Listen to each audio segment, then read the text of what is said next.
नमस्कार, स्वागत है आपका और आप देख रहे हैं अपने YouTube चैनल रीमेक एडुपार्ट।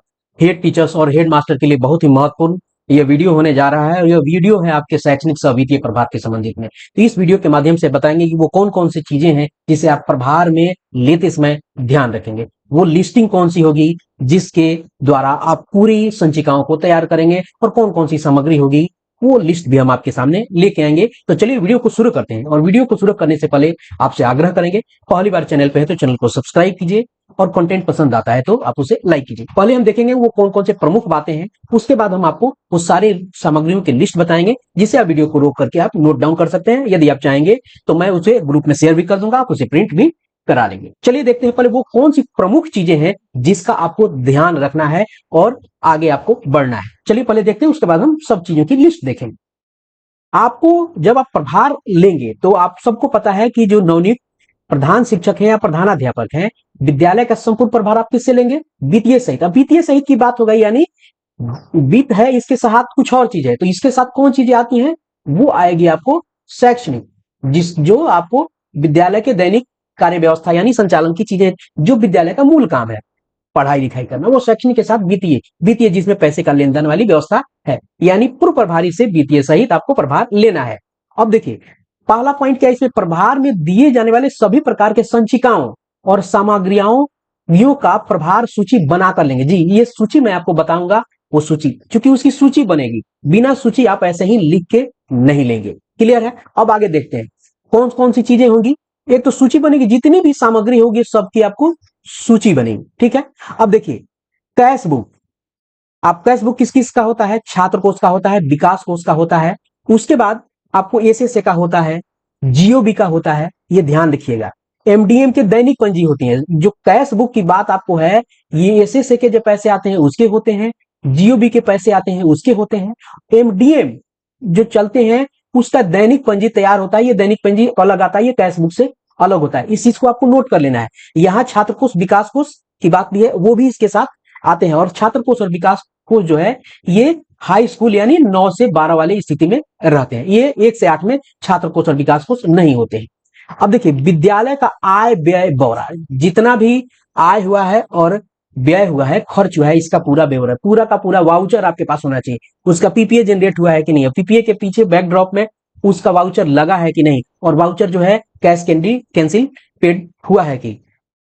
आगे आपको देखना क्या है, पेड कैंसिल और पास हुआ है कि नहीं। उसके बाद आपको क्या लेना है, ई शिक्षा कोष का यूजर आईडी और पासवर्ड। यूजर आईडी आपको पासवर्ड लेना है, क्योंकि आप चूंकि एडमिन है, विद्यालय आपके अधीन है, तो विद्यालय के सारे लोग अटेंडेंस, उसके लीव लगाने आदि इत्यादि की बात करनी पड़ेगी। तो सबसे पहले आपको उसको पासवर्ड लेने के बाद पासवर्ड चेंज करने हैं, और पासवर्ड चेंज करने के बाद आपके मोबाइल पे उसका ओटीपी आएगा। तो चूंकि ओटीपी, आपका मोबाइल तो वहां रजिस्टर्ड है नहीं, तो आप अपने मोबाइल को वहां आप पहले ले जाके रजिस्टर कराएंगे, वो क्या होगा, चेंज होगा, वो चेंज आपका होगा। उसके बाद पीएफएमएस का यूजर आईडी और पासवर्ड, ये चेकर मेकर आपको ध्यान रखने की जरूरत है। ये आपको चेकर मेकर कौन कौन से में बनती है, अगर 1 से 8 के टीचर हैं तो आपको एसएसए वाले में, उसके बाद एमडीएम वाले में चेकर मेकर की स्थिति होती है। जो आपको ऑनलाइन पेमेंट का सिस्टम है जो, उसके में यूजर आईडी आपको ये लेने होंगे। ये वेंडर जिसमें होते हैं वो चेकर मेकर, आपको अलग वीडियो में बताया था कौन चेकर किस में होता है, कौन मेकर किस में होता है, वो आप उसे देख लेंगे। उसी तरह ये आपको एसएसए का हो गया। एमडीएम के लिए नीचे लिखा हुआ है एमडीएम वाला यूजर आईडी, और विद्यालय से संबंधित सभी प्रकार के खातों का पासबुक अद्यतन कराते हुए, देखिएगा पासबुक आप उससे लेंगे तो अपडेटेड होना चाहिए, और पासबुक का जो बैलेंस है, वो बैलेंस है वो आपको कैश बुक के लास्ट बैलेंस से मिलना चाहिए, ये आपको ध्यान रखना होगा। अब देखते हैं वो कौन कौन सी सूची जिसमें आप उसको अदन करा के आपको लेना है। तो चलिए हम उसको देखते हैं। आपके सामने है शैक्षणिक एवं वित्तीय प्रभार देने हेतु पंजी की आपको ये सूची, ये आपके सामने ये सूची दिख रही है जो है। अब इसको सबको हम लोग एक एक करके देखेंगे कौन कौन से। सबसे पहले आप अपना विद्यालय का नाम, यू डैश, पंचायत, प्रखंड, जिला इत्यादि यहाँ भरवा लेंगे, ये सारे के सारे वो देंगे। अब इसको देखते हैं कि कौन कौन सी चीजें आपको यहाँ लगनी है। अब एक एक करके हम लोग जरा इसको देख लेते हैं। अब देखिए इसमें है चालू वित्तीय वर्ष, अभी जो करंट है वो है आपके सामने यहाँ दिख रहा है, क्लियर है, ये दिख रहा है।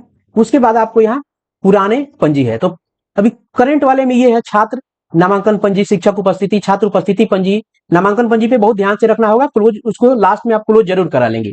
विद्यालय परित्याग पंजी, मध्याह्न भोजन पंजी, फल और अंडा पंजी, एमडीएम गुणवत्ता पंजी, रसोईया उपस्थिति पंजी। जो वहां विद्यालय में होगा वो विद्यालय शिक्षा समिति बैठक, शिक्षक अभिभावक बैठक, बाल संसदीय क्लब, आदेश पुस्तिका, ये बहुत महत्वपूर्ण है। आदेश पुस्तिका, निरीक्षण पंजी, परीक्षा फल रजिस्टर, बाल पंजी, पुस्तक एवं एफएलएन किट वाला। उसके बाद आगे देखते हैं, आगे क्या है, ये नए हैं और यही चीज आपको पुराने भी लेने हैं। जो यहाँ सामने हम आपको बता रहे हैं, ये तो नए वाले हैं, इससे भी यहाँ आपको पुराने होंगे, इस करंट ईयर का भी और पुराने का भी। यहाँ बाल पंजी हमने देख लिया, एफएलएन किट वितरण पंजी हो गया, सुरक्षित शनिवार पंजी हो गया, सफाई कर्मी की उपस्थिति पंजी होगी, और सेम यहाँ आपको ये कॉपी होता है।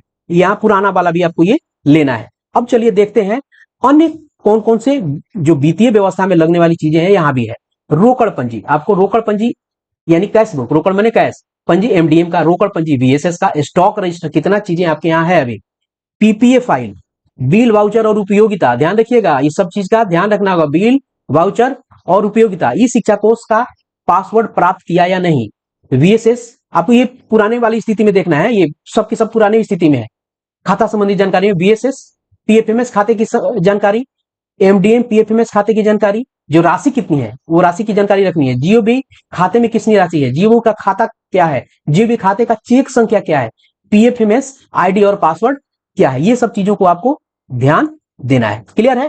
चलिए अब देखते हैं कुछ और चीजें हैं जो विद्यालय से में संबंधित कुछ चीजें हैं, वो सब चीजों को भी जान लीजिए। अब देखिए क्या है, उपस्कर और इलेक्ट्रॉनिक सामग्री क्या आपके यहाँ है उसको भी देखना है। बेंच डेस्क कितने हैं, कुर्सी कितनी है, मूविंग कुर्सी कितनी है, टेबल कितनी है, अलमारी कितनी है, बक्सा कितना है, पंखा कितना है, एम्पलीफायर और पीए मशीन कितना है, मेडिकल किट कितना है, चौक कितना है, डस्टर कितना है, एफएलएन टीएलएम बॉक्स क्या है, वेटिंग मशीन है कि नहीं है, गैस सिलेंडर, चूल्हा रेगुलेटर, वेटिंग मशीन, थाली, टाट, दरी, बाल्टी, मग, ग्लास, डगरना, टब, एल्युमिनियम, जो भी है, गमला, ये एमडीएम से, ये वाला एमडीएम से संबंधित है। और ये आपको उपस्कर और आगे देखते हैं कुछ और चीजें।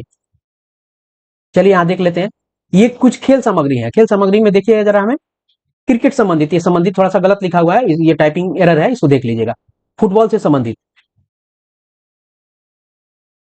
ठीक है सर, बैडमिंटन संबंधित, स्कीपिंग संबंधित, ये खेल की सामग्री में जो आपको चीजें मिल रही हैं वो कर लेंगे। अन्य सामग्री अगर होगी तो आप यहाँ नोट कर लेंगे। तो ये पूरी की पूरी व्यवस्था जो है, ये सामग्री की सूची है जिसके माध्यम से आप चीजें को करा सकते हैं। तो इस वीडियो में इतना ही, मिलते हैं जल्दी ही नए कंटेंट और नए इन्फॉर्मेशन के साथ। ध्यान यह देना है कि जहां आप चीजें करा रहे हैं, खासकर अगर कैश बुक है उसे क्लोज कीजिए, नामांकन पंजी है लास्ट तक आया है उसे क्लोज कीजिए। उसके अलावा जो आदेश पुस्तिका है, जहां तक आदेश उन्होंने निकाला है उसको क्लोज कीजिए, आप साइन कीजिए लेफ्ट साइड में, दाहिने वो करेंगे, प्रभार देने वाले का और प्रभार लेने वाले का ये अंकित जरूर होना चाहिए। तो मिलते हैं इसी तरह कंटेंट के साथ जल्दी ही, तब तक ख्याल रखें। जय हिंद।